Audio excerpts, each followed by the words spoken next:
Hello အားလုံးမင်္ဂလာပါပြန်လည်ကြိုဆိုပါရစေ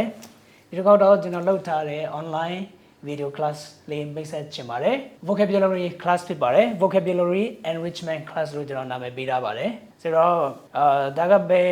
အဆင့်တွေအတွက်လဲဆိုတော့ဒီကျွန်တော်တော့ beginner တွေအတွက်မဟုတ်ဘူးbeginner တွေအတွက်မဟုတ်ဘူးဆိုတော့ကျွန်တော်ရှင်းရှင်းလင်းလင်းအသိပေးခြင်းပါတယ် intermediate အဆင့်လောက်ဆိုရင်စတက်လို့ရပါပြီစလေ့လာလို့ရပါပြီဒီ class ကိုလုပ်ဖို့တော့အချိန်ယူခဲ့ရပါတယ်အဲကျွန်တော်2ချိန်3ချိန်လောက်စူးစမ်းခဲ့တယ်အဆင်မပြေဘူး quality ကိုမကြိုက်ဘူးကိုလုပ်တဲ့ကမကြိုက်လို့အားမရလို့မထွင်ခဲ့အောင်ကျွန်တော်မကြောင်ညာခဲ့ဘူးဆိုတော့ဒီတစ်ခေါက်ကတော့ကျွန်တော်ကောင်းကောင်းကျွန်တော်အကူအညီပေးတဲ့အကူတီးကညီငယ်တယောက်လည်းရှိတယ်သူရဲ့အကူအညီမှုကြောင့်ကျွန်တော်တို့ဒီ class ကိုအခုကတော့ဖွင့်နိုင်ပါပြီကျွန်တော် vocabulary လို့ပြောရင် range ကအကျယ်ကြီး way very wide ကိုရောင်းကျယ်တယ်ဆိုတော့အဲ့ဒါကြောင့်ကျွန်တော်ဘယ်လိုမျိုးတင်ပြလဲဆိုတော့ဘယ်လိုမျိုးခွဲလဲဆိုတော့ topic တွေရွေးတယ်အဲ topic နဲ့ပတ်သက်တဲ့ဥစ္စာပေါ့နော်ဥပမာကျွန်တော်ရာသီဥတုနဲ့ပတ်သက်တဲ့စကားလုံးတွေတည်တံ့ or မောင်ရင် personality နဲ့ပတ်သက်တဲ့ပေါ့နိုင်ငံရေးဆိုနိုင်ငံရေးနဲ့ပတ်သက်တဲ့ဟာတည်တံ့ဘာသာရေးဆိုဘာသာရေးအသုံးအနှုန်းတွေတည်တံ့ပေါ့နော်အဲ့လိုမျိုးပြီးလို့ရှိရင်အစားအသောက်ဆိုအစားအသောက်တည်တံ့အရသာဆိုအရသာတည်တံ့အဲ့လိုမျိုး topic တစ်ခုချင်းစီနဲ့ပတ်သက်တဲ့ဟာ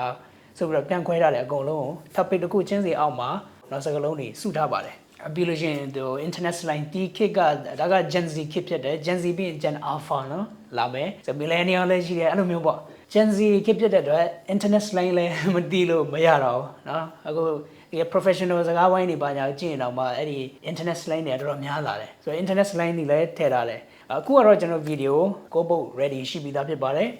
တလမှာအနည်းဆုံးဗီဒီယို2ပုတ်စီပုံမှန် set တင်သွားမယ်set တင်သွားဖို့ရှိပါတယ်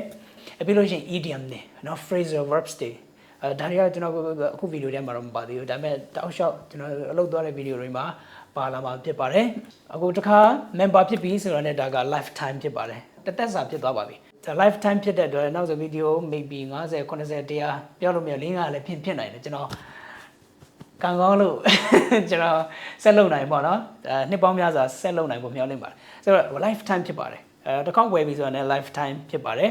ပြီးလို့ရှိရင် member တွေနဲ့ကျွန်တော်တစ်လတစ်ကြိမ်အများတန်း Zoom live တွေ့ပြီးမှဖြစ်ပါတယ် Zoom မှာကျွန်တော် member တွေရဲ့ question Q&A session အများတန်းရှိမှာဖြစ်ပါတယ်တကူကကျတော့ဒီလအခုကဒီမှာဘယ်နေ့ရက်လဲ21ပေါ့နော်21ဒီနေ့21ဆိုတော့ဒီလကုန်31ရက်10ရက်ကြံသေးတယ်ဒီနေ့နဲ့ဆို17ရက်ပေါ့နော်ဒီလအတွင်းမှာအပ်တဲ့သူတွေကိုကျွန်တော်90ရာခိုင်နှုန်းကျွန်တော် short ပေးမှာဖြစ်ပါတယ်90ရာခိုင်နှုန်းပေးသွားရင်တော့ပုံမှန်ဈေးပြန်ဖြစ်မှာပေါ့နော်โอเคကျွန်တော်တို့အရန်သဘောကျတယ်ကိုလှုပ်လို့မဟုတ်ဘူးကိုဘယ်လောက်ထိဒီတိုင်းမှာ effort နော်စေတနာ effort passion ထည့်ထားရဆိုကိုသိတယ်ကိုလိုအပ်တဲ့ဥစ္စာကိုလည်းတေချာနားလည်အောင်လည်းရှာထားတယ်ဆိုတော့အဲ့ထဲမှာရှိတဲ့စကားလုံးတွေကိုမရှင်းတာရှင်းကျွန်တော်အများနဲ့မေးလို့ရတယ်ဒါတော့ဒီ side benefit တခုပေါ့နော်ပြီးလို့ရှိရင်နောက်တစ်ခုကကျွန်တော် Facebook private group ပေါ့နော်ပြီးရင် Telegram private group လောက်ထားပါတယ်အဲ့နှစ်ခုလုံးကိုကြိုက်တဲ့ဥစ္စာ join လို့ရတယ် Facebook ဆိုတော့ပိုးတော့ကောင်းတာပေါ့နော်ဒါပေမဲ့ VPN ခံသုံးရတော့နည်းနည်းတော့စင်မပြေမှုရှိနိုင်တယ်ဆိုတော့ Facebook မှာရှိမယ် Telegram မှာလည်းရှိပါတယ်ကိုကြိုက်တဲ့ platform တစ်ခုခုကို join လို့ရပါတယ်ဆိုတဲ့အကြောင်းလေးကျွန်တော်သိပေးချင်ပါတယ် alright okay join ချင်တယ်ဆိုရင်ဒီကျွန်တော်ရဲ့ page ကိုကျွန်တော်ရဲ့မြန်မာ page တော့၎င်းဒီ page main page တော့၎င်းFacebook page နှစ်ခုလုံးကိုဆက်သွယ်လို့ရပါတယ် alright yeah I'll see you there have a good one